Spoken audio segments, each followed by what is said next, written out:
Ciência e cientistas. Com Paulo Nussensweig.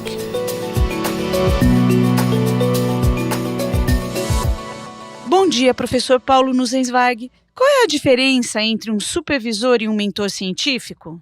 Cara Isabel, caras e caros ouvintes.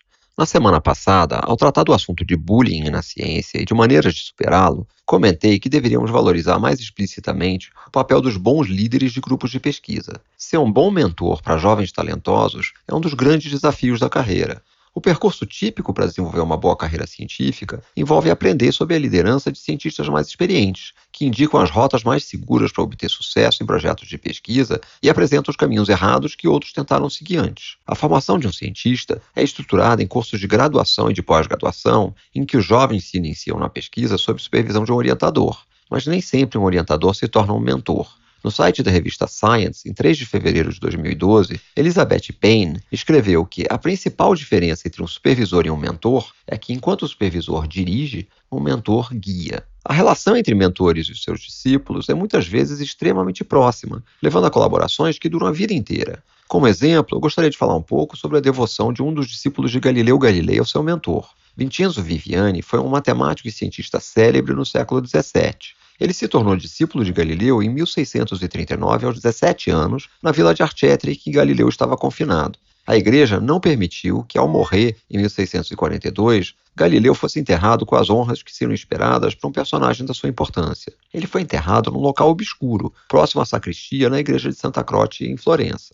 Viviani dedicou boa parte da vida a buscar reconhecimento para Galileu, publicando seus trabalhos completos entre 1655 e 1656 e trabalhando num projeto para um túmulo com destaque à altura.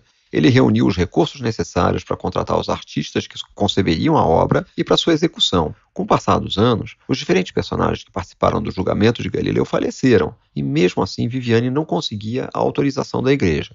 Para expressar sua devoção, ele colocou um busto de Galileu juntamente com escritos em homenagem ao seu mentor na fachada da casa dele em Florença, e esses permanecem em excelente estado até hoje. Viviani morreu em 1703, aos 81 anos, e deixou instruções para ser enterrado junto com Galileu.